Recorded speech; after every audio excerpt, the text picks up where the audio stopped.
You're watching NewsX. My name is Vineet Malhotra. A secretive 2018 agreement between Beijing and the Vatican was renewed this Thursday. As terror attacks rock France, China has taken to wooing the Vatican and the Pope himself. This is China's latest attempt to be a mediator and a messiah for the world. The agreement was renewed between strident U.S. condemnation and warnings from underground Chinese priests loyal to Rome that they have only become more marginalized since it was signed. The deal allows both Beijing and the Holy See a say in appointing bishops in an attempt to close a schism in China's 12 million strong Catholic community, which gives China greater control in appointing and vetting religious leaders such as bishops. The agreement has drawn, the ire of many American conservatives, not least Secretary of State Mike Pompeo, who charges that a compromise with Beijing erodes Rome's moral witness. As terror attacks rock France, China has taken to wooing the Vatican and the Pope, and this is China's latest attempt to be a mediator and a messiah for the world that it does not understand and a world that doesn't understand China. So what does this mean? Is this some sort of a ploy on behalf of China to once again create an inflection point, create some sort of a distraction? We'll talk about this with our notable guest. Joining me on this panel is Professor Madhav Nalapat, Editorial Director of the Sunday Guardian. Ambassador Ashok Sajjanhar, former diplomat, also joins us on this very debate. Mr. Sriram Kari, resident editor of the Deccan Chronicle, will be here shortly as well. And last but by no means the least, the man who wears his heart on his sleeve, political commentator Sumit Peer is also joining us on the broadcast. Gentlemen, welcome to this debate. Here we are discussing about China's intervention, Professor Nalapat, if I can call it once again. China obviously vets all the Bibles that are printed in that country. They in fact have to be approved. They have to be in fact verified by the CCP before they actually reach the Catholic community in China, which finds itself marginalized, exploited, and even tormented by the CCP. But the surprising fact is that this time around, Rome is also extending an olive branch to China. And amidst this atmosphere, your assessment, sir? Well, the reality is for about 200 years, the Christian church, whether it's Catholic, whether it is Protestant, for example, Baptist in the United States, they have looked upon China as a country where hundreds of millions of people can be converted to either the Protestant or the Catholic stream of this great faith. The question is that the theology of Christianity is completely incompatible with the philosophy of Mao Zedong thought, which essentially is the core philosophy of the Chinese Communist Party. Now, so the Vatican is perfectly aware of, but the Vatican is also looking at, for example, what is happening in Xinjiang, and obviously does not want a similar situation to take place so far the Christian community in China is concerned. This is spread all across China. It comprises almost entirely of the Han community, which is about more than 90% of the Chinese population. And the reality is that about 100 million are acknowledged to be Christian in China. The actual figure could be about 200 million. Obviously, the Vatican is calculating that if it plays along with the Chinese Communist Party, then in some time, maybe in 4, 5, 10 years, there'll be 300 million, 400 million Christians in China. And at that point in time, they will then be able to ensure the kind of autonomy that the Vatican has in other countries. The danger is that when some other countries see, look, the Vatican essentially has conceded the power of appointing bishops, cardinals to the Chinese Communist Party, to a regime, then they may also say, well, we also need to be consulted by the Vatican before cardinals or bishops or archbishops get appointed. So that is the risk that the Vatican under Pope Francis seems ready to take, in the expectation that less of state insight, if I may say so, less of state attention will result in the Christian community in China growing to a level where the Communist Party of China cannot anymore ignore them and will have to accept their values and their way of practicing the faith, and also the right of the Vatican to choose the priests. Absolutely. Ambassador Sajjanhar, the Roman Catholic Church, in fact, was tossed out of China in the 1950s and it was replaced by the very autocratic Chinese Patriotic Association, which is perhaps a body which monitors all the activities of the Catholic community in the country of China. But that is not exactly what we're talking about here. What we in fact should focus on right now, what is going to be China's intention behind this? Obviously, whenever they do something which looks moderately benign, there is always an ulterior motive. Ambassador Sajjanhar? Sir, you'll have to unmute yourself, sir. Yeah, you're absolutely right, Vineet, because, I'd like to make a couple of points here. Number one, that China is a completely authoritarian regime. And whatever exists within its borders that it controls, that it claims, it would like to have a total control over it. It would like to have its own writ being followed in the whole territory. So it cannot really allow any other thoughts to be propagated within its own territory. So that is something, what they have been able to, or they are in the process of doing to Buddhism, that His Holiness the Dalai Lama is outside, but they are the ones who are controlling the whole faith there in terms of appointments, in terms of they are basically the employees of the state. They are not in that sense have an allegiance to the religious faith as such, but they become employees of the state. They become like any other employee of the government as such. So that is one in terms of the authoritarian control that China wants to wield over whether it is Christians, whether it is Buddhists, whether it is Muslims. We have seen what is the condition, what is the sort of state that the Muslims are in as far as Xinjiang is concerned. And maybe there was some thought that even the Christians might go the same way if the Pope does not enter into some sort of an agreement with the Chinese Communist Party. But number one is in terms of the authoritarian control that they want to have. Number two is it is an atheist state. So I don't think it really has, meaning does it have the wherewithal, the knowledge, the information, the philosophical understanding of any particular religion to be able to determine as to what the priests and the bishops and all the others, they are going to be preaching, they are going to be speaking about. But all this is controlled because there is no semblance of any free speech as far as China is concerned. So it has thought, possibly the Vatican has thought that a compromise is the best way to go, but I do not know whether compromise is good as far as China is concerned. We have seen right from late 1970s that this attempt at appeasement, we have seen it also during the Second World War, that you keep giving and China will keep occupying more of whatever you provide it.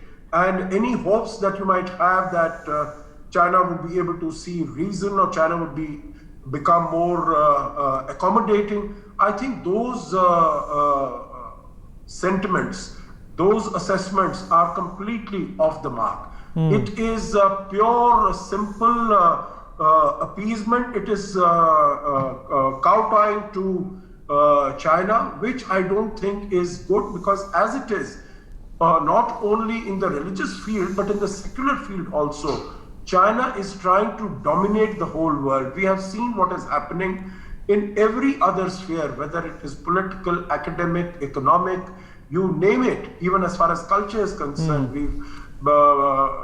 We know about what is the control that China has as far as Hollywood is concerned. Recently, the film Mulan that was created in Xinjiang. Right. And so China is able to control everything. Hollywood is not able to say even a single word against China. And similar would be the case as far as the church is concerned, as far as the Catholics are concerned. I feel that this is the beginning of a very slippery slope.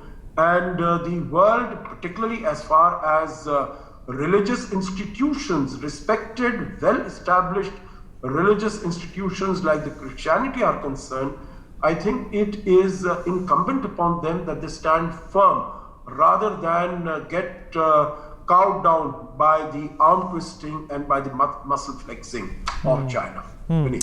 Sumit Peer, obviously both the sides have something in it, something in for each one of them when it comes to this agreement, Sumit. China obviously is doing this because it's not going to give more freedom to the Catholic population in China. It's just going to give China more control over, the Catholics in China. And at the same time, the church is also perhaps worried that the number of Protestants in China are exponentially increasing, whereas the Catholics in China, their numbers have dwindled. I think, Vinny, thanks for having me on the show. There are a couple of things to this whole paradigm if you look at it. First of all, you are talking of CCP, Chinese Communist Party, which is atheist by nature. They do not believe in any religion, let it be Hinduism, Muslim, Christianity, Islam. They say religion is poison, quote unquote. So we are talking, these people are going to evaluate the bishops and the priests. It's an oxymoron in the beginning. So the intention. Why don't they tell that to Pakistan, Sumit? Why don't they tell this to Pakistan, that religion is poison? Yeah, they will not tell it. That's what they're doing to Uyghurs. So the problem is now these people who have this ideology and mentality are telling that we are going to kind of evaluate priests and promote a religion. Let it be any religion. That's a farce, that's an oxymoron. That's not going to happen. Now look at some of the numbers. Today, the Chinese population, which is Christian, is around 2.5%. If you do the numbers, 37 lakhs. Now the amount of Christians we have, the percentage of Christians in India is 3.2%, which is 45 to 50 lakhs. So we almost double the Christians in India than in China. In India, we are not, saying you are Catholics, you follow a Greek Orthodox Church, you are Protestants, or you follow a Russian Orthodox Church. It is your free will. It's a free country. You are free to choose whatever you want to form. Now, out of these 37 lakh Christians, 12 lakhs are Catholics. Now, the balance are supposed to follow so-called Chinese Patriotic Christian Church. So now, do you think Christians are not patriotic? You have to implant this word Chinese Patriotic Christian Church. What is that? That is a CCP version of a Christian church. Now, these Chinese atheists say that they want to rewrite the Holy Quran. They read the Bible before letting it go to the Christians. So they have entered a kind of a deal with the Vatican. I would say this is not what I'm saying, Vineet. The Joseph Joseph Zed, the ex-cardinal of Hong Kong, says this is a treachery. This is a deal they have entered with Vatican, and Vatican unfortunately has given up on all the Christian values. So if you let CCP choose your bishops and priests, then you are heading for disaster. The good thing is that Christians are not a sizable amount of population in China. If they would be like Muslims and all, there'll be another re-education camps for them. So that way they are lucky. They don't have that. The Americans, Vinny, the fact of Chinese is they like American dollar. They say we are atheists, but they worship Benjamin Franklin. Their kids study in American universities. They start their money in America. Xi Jinping's daughter studies in Harvard. She doesn't go to a Chinese university. Now that is the fact of America. They love everything which is American. They love their money. They love their dollar. They worship everything about them. But when it comes to China, they want to have their own way. This should be seen as an intrusion into the Christianity of China. This is a big step. This is a big move to start controlling the Catholics of China, which are only 1.2 million. 12 log keval bach gaye hain. In a 1.5 billion population of 1.2 billion Christians, you are insecure about them also. You want to control their religion, you want to control everything about them. That is the fact, Vinny. It is nothing beyond that. It is a control into Catholic faith Christians of China. I rest my case, sir. Okay. Sriram Kari, resident editor, Deccan Chronicle, also joins us on the program. Mr. Kari, do you think that the developments which have transpired in Europe in the last fortnight or so bear any kind or commensurate any kind of an impact that this deal is going to have between China and the Catholic Church? Perhaps China is looking for more control now in Europe, whereas Europe wants to relegate itself, free itself from Chinese influence. At least some of the countries do. I'm amazed that across the world, how many people are willing to give a benefit of doubt to China on everything, and this game has been going on Correct. for decades. First, they told the Americans, come invest, we'll prepare certain infrastructure for you, we'll create jobs. And America hoped that in response to better economic opportunities for China, China will start becoming a more liberal country. They will start giving concessions on human rights. They will become more reasonable on border disputes with its neighbors.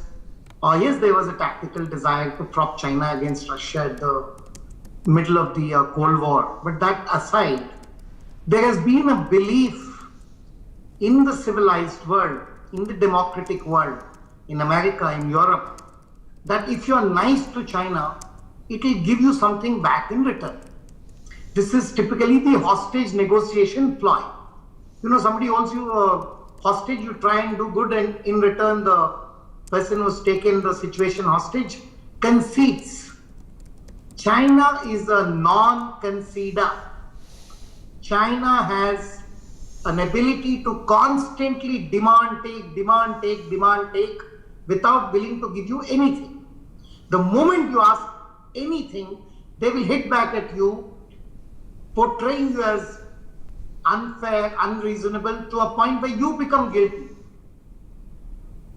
I have argued that 2020 is a tipping point because in terms of controlling, you remember what all they did with Google, Facebook, or in terms of stealing designs. You know, the fifth generation plane is an absolute copy, at least outwardly, the hardware of the Rafale. They just copy it, and it's 16s and 21s. They steal. Nobody can do anything. So in terms of business, in terms of politics, in terms of neighbors, in terms of very conveniently exporting a virus, and now matter of religion, one thing is clear: the Communist Party of China is itself a religion. It is complete. Xi Jinping is the latest prophet, and he would like to believe he is the last one too. And there is nothing but the Chinese way, except or they will destroy you. That is the kind of message it wishes to give to the world. They want to declare Middle Kingdom has arrived. Okay. The church, its kingdom was there, no longer. And that is the point. They want control on everything. And they have never hidden it. If anybody who's traveled to China knows the number of cameras, the kind of surveillance they do on every single person in China. Once you go to China, the surveillance, electronic snooping continues. Their creation of Huawei 5G was an aim to take that control, understanding of data mining across maybe half the planet. Was very obvious. They are very clear. What is sad is the opponents of China, those who supposedly stand for an opposite set of values, for democracy, for human rights. They have no guts to stand by their values when it comes to China. Absolutely. Does the world not have the wherewithal today to come together and say, unless you concede on free media, unless you concede on religious freedom, it's okay, don't have multi-party democracy election, that's an internal matter. But free media, free religion. And Absolutely. ending this imbalanced business of trade practices across the world can compel China. Absolutely. Using the impact of coronavirus as the basis to make a case. Very compelling. Unfortunately, whether it is the church, whether it is Absolutely. a corporate America, they succumb at the sight of Chinese. Absolutely. That shouldn't. Absolutely. You make a very compelling point, Professor Nalapat. Taking a leaf out of what Mr. Curry said, that, the most intolerant country in the world continues to be tolerated by most of the world. And despite China's unilateral approach to everything, people continue to deal with them, give discounts to China. Why is that? I'd like to say that the other discussants are perfectly right, that the Chinese state is an authoritarian state and it does wish to control every segment of society. And it is absolutely correct, as Sumit was saying, that Xi Jinping's daughter was studying in Harvard. He made her withdraw from Harvard and go back to China. And he has forced all the other senior leaders of the Communist Party whose children are studying abroad to come back to China. That was an early sign that Xi Jinping was decoupling from the West long before the United States understood that and started the process of decoupling from China itself. I simply want to say, so far as Pope Francis is concerned, as far as I can understand his logic seems to me that if they have greater freedom to preach and to propagate the Catholic version of the Christian faith, then I think Pope Francis is optimistic that the number of Christians will expand exponentially. The real number is close to is estimated conservatively at 100 million. It is probably closer to 200 million, because I can tell you several Chinese, when they travel abroad, including members of the Communist Party, they go to church and they basically, they then reveal their Christian faith when they're abroad and when they feel that Chinese cameras are not watching. So it has spread a lot. So I think Pope Francis is betting on the fact that if there is greater freedom, then it will spread a lot more, and then it will be impossible for the Communist Party to control. But it is a very slippery slope. And frankly, the compromise, for example, that you allow the Chinese Communist Party to decide who your religious leaders are going to be, that's an extremely slippery slope. And I think that is an invitation to every authoritarian state to similarly demand concessions from the Vatican. So I only want to say the Chinese Communist Party is fully cognizant of what happened in Eastern Europe. It is fully cognizant of the role that the Russian Orthodox Church played in Russia against the Communist Party, and the Catholic Church, under especially in the last stages, played in ensuring the downfall of communism in Poland. So they don't want that to be repeated. So essentially, and Buddhism, we're talking of Buddhism. The Chinese Communist Party is trying to say that the spiritual home of Buddhism is in China. They are getting involved in Buddhist activities across the world. If you look to Germany, you will see Buddhist associations with Chinese involvement. You look in Southeast Asia, you look in Malaysia, you look in other countries, the Buddhist associations are there with strong Chinese involvement. So they are trying to create a Buddhism because they recognize Buddhism is a religion which frankly is not as antithetical to the communist as Christianity is. So they are playing a very long game, and it's a difficult game. And of course, Sriram is perfectly right. The world is not challenging them. In fact, they're getting away with a lot. And we don't know when the world is ever going to challenge them. But it is a fact that today China has become, in purchasing power parity terms, the largest country in the world. They want to be the largest country in the world, including in currency terms.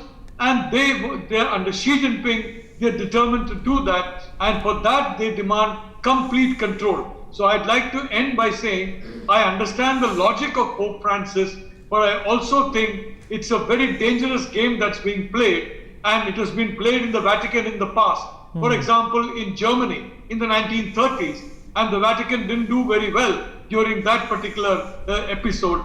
I personally agree with those who believe it's an extremely slippery slope to hand over to the Chinese authorities the right to certify which bishops and archbishops are going to be valid and who are not going to.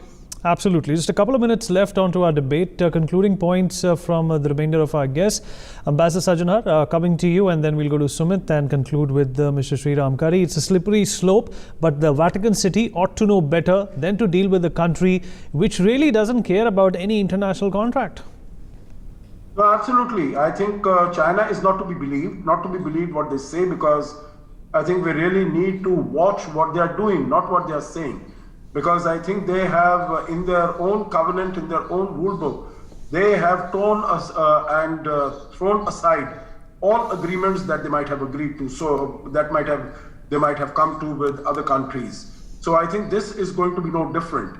Also, I'd like to say that what is the experience in other areas? Because even in the area of democracy, even in the area of political freedoms, human rights, etc., we are taught that as China gets more integrated with the international community, with the global community, it's going to become more liberal, it's going to become sort of, there's going to be greater demands. As prosperity increases, there's going to be greater demand for human rights.